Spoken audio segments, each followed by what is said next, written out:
So far, I'm very excited about the class coming in. I met a lot of needs over across the board, quarterback-wise, running back-wise, receiver-wise, tight end, O-line. Great groups there. D-line, great D-lineman.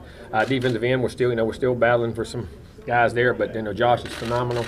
Linebacker crew, got two really good linebackers there. I'm very happy with the secondary. I think Marcus Lewis really helped out. I mean, he's a great player. I think reminds me a lot of Terrence Brooks in a lot of ways. Plays corner, plays safety, can do a ton of things. And long guy, except a little longer, about almost 6'1". And of course the guys with McFadden, of course the guys we already have here, and I'm very pleased with the early entry guys. They have fit in well with our team. Like I said, a couple of our guys asked me what junior college guys those were. I said none of those guys are junior college guys. So I mean, very mature. That group it's in is really fitting in good. But met a lot of needs, and hope there'll be a couple more hopefully before the day's out, or if any, I don't know. But if we're stay right where we're at, I'm very happy because the needs are really met. I think Marcus said that you guys, when he committed to Florida early on, you guys kind of backed off a little bit. Well, we always do. I'm not a guy, or our staff isn't. I don't like to just, the guy commits and all of a sudden you turn the heat up. I practice what I preach. I say, listen, if you change your mind, please let us know. Or if we'll call you every once a month and, see if you're interested or see how you're doing, if things change. But I don't do that. And then, he did that. And then when he decommitted, we started opening the contact back up, and then it worked out. He was a guy who came down this summer, which we thought was a very good player. You getting DeAndre, your quarterback situation obviously is pretty good. It is. I mean, I got two great quarterbacks, DeAndre Johnson, who's already here doing a great job, who's ultimate winner, does a ton of things, had a great career, and then, Francois, who's a very talented guy, can throw it, make all the throws, can run. Both of them have great mobility, they're just natural quarterbacks. Their heads are quarterback. What I'm saying is they think like a quarterback. They're not athletes they're athletic quarterbacks, but they're not athletes who play quarterback. There's a difference. And I think both of them, from that standpoint, are going to be really good players. Jimbo, when you have so many highly rated guys, other teams aren't going to quit on them until the very last minute. So even though you have them, quote unquote, wrapped up, what's it like? I hate the last 2 weeks. I hate the last 2 weeks of recruiting because what about the last 3 hours, like when you wake up? Well, they do. I mean, it does. I mean, you usually have a decent feel, but there's always one or two that you're always nervous about, and it's just because it's not. And the kids say, well, "Coach, I'm fine. Don't trust." I said, "No, it's not you. I don't trust. It's everybody else." I mean, but it's just it's just. When you got them and they're great players, you want it's like when you catch a fish, you get it all the way up the boat. You got to put it in the boat. It doesn't officially count, and and you do all that hard, and it's not just that, because most of these guys are 2 and 3 year relationships. I mean, these relationships have been built for a long period of time, in season, off season, while you're supposed to be on vacation with your kids and you're talking on the phone or you're spending time. I mean, all that time you take away, and when you lose them, they're heartbreaking. When you get them, they're very rewarding. But you can't take any of it for granted. With maybe one of those guys, I think DeAndre Francois that said came in at 9:45. Was it a tense moment waiting for his letter of intent? Because I know there was some. Well, because of the last week and the things you hear, and we had great conversations. He said he was firm, and I believe we always had a great relationship that way. But again, it's always that way until you put him in the boat. And he even said that, Coach, why I said it's just it's like Christmas. What you ask Santa Claus for, and you just hope it's under the tree. You think he's got it in the sleigh, he's got to put it under the tree, and it's just they'll understand. I told them one day, it's like I always said, when I got older, I understood my mom and dad a lot more. Once I had kids, what they worry about. When these guys ever get in coaching, they'll understand exactly what I'm talking about, and hopefully they won't to go into something else, be less stressful. Jimbo, of all the kids that you signed, which one have you had one of the best connections with, or a most notable memory that? I don't know if there is a notable memory, because we've got great connections with all of those kids. I mean, we do build a really strong bond, as everybody does. I mean, I don't say it, like we're doing something that's revolutionary, but we do preach family. We're with them a lot.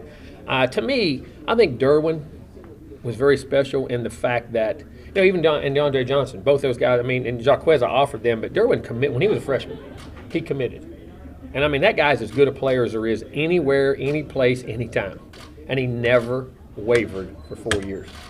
I mean, you get guys who, even question after, and I'm not saying I wouldn't if I was a kid. They're coming at me and making me think about this, or, Coach, I want to go take that visit, I want to go do this. Derwin James did that for 4 years. You know what I'm saying? DeAndre Johnson was like that. DeAndre Johnson, once he committed for 4, and they never wavered. To me, that says a lot about him. And not that the other kids that did is anything wrong, but that's just very mature and very rare for those things to happen like that. How much did it help getting guys like Derwin, DeAndre on campus Huge. early that you don't have to pay attention to them down the stretch? It really does, like early signing period. And that's like, I know we're going for that early signing period in December, and it takes the stress level off coach. I still think December's wrong. I think it needs to be in August, because I think that really takes the stress level off coaches because after all those summer visits, kids know what they're doing. All you know what I'm saying. And then if a coaches and open this, if there's a coaching change at the university, then let the kids open back up and go back out. You know, even if they did it, because that would take the stress off of you all during the season of the calling, and it would actually save money, would save tons of things knowing those guys are in, and they can go recruiting for you. But getting those guys here on campus was huge, and they were great they were actually doing a great job recruiting when they were here. On that note, is having so many guys like that maybe make just for a different feeling day than it was, 10, 15 years ago? Oh, no doubt, because, you sit and look, and as I said this morning, I said, well, we only got 12, 13, I forgot, and I looked at put the 8 guys up we already had in. I said, oh, that's a pretty good list. If you just had those 8 right there, you'd be pretty happy. You know what I'm saying? And that'd be a whole class. And it does take, because of the signing day takes a little of the drama, of getting all those guys in one day, but I would much rather have them in here because now you got them in spring ball, because that's where your numbers vary. And that's where a lot people wonder why injuries happen in spring ball, because your numbers get so thin. You know what I mean? You get a guy banged up, and then the guy's taking too many reps, and you say don't rep him, but then if you don't have that guy playing, it hurts somebody else's development that you have, because football's got to be 11 on 11. But getting those guys in is huge. I'd rather have them in. I think this is the second year where you sign guys at every position group across the board. How important is it just for roster management to keep everything balanced? It is. You have to. You got to be careful to. There may be a great year of, you may have a DNs or linebackers or something like that, or receivers one year, and you got to be careful not to get too many, because at the end of the day, you got to have it across. It's a team. It's the ultimate team game, and you got to have depth. And that's what those kids today. Well, can I start? Well, maybe you won't, but you're going to play. If you play 40 plays a game and there's 80, what's the difference? You know what I mean? And keeping that. And what those kids don't got to realize too, there's only so many wrecks in the car. Mm-hmm. When you have depth and rotation, it can help you healthy. So when you're playing at that next level, you got to tread on the tires and make some money. But you got to have that depth across the board. It's critical. And that's why I say, as the head coach, I don't keep going back like I'm doing, but I try to GM everything and make sure I make the final decisions, because what happens sometimes, and coordinators do it naturally, they just fight for both sides, and you don't get it evenly distributed across the board. Jimbo, when you only have maybe like 3 or 4 uncommitted guys that you're deciding on, does it make for maybe a little bit more nervous in that war room, because you're talking about the same 3 or 4 guys, you're thinking about the same 3 or 4 guys? No, it makes it a lot more relaxed, because at least you got the majority of your class in, and then you fight it, and then you fight for those, and it lets you individualize those guys a lot more. Mm-hmm. Quarterbacks, always kind of come in with a little bit more pressure just because of the nature of the position. But do you feel like there's expectations on that position here, given the success that the guys have had here?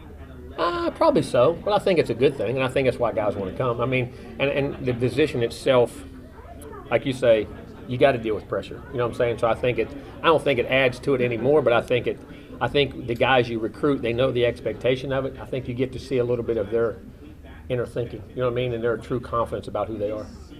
Brian Bell's coach issued a statement about things that happened in the last week, regards to meetings and things like that. What went into the end of deciding not to offer? I'd say our administration handles that. If you have any questions, please ask Stan with that. I'm not going to want to comment on that, and I think it's unfair to their family.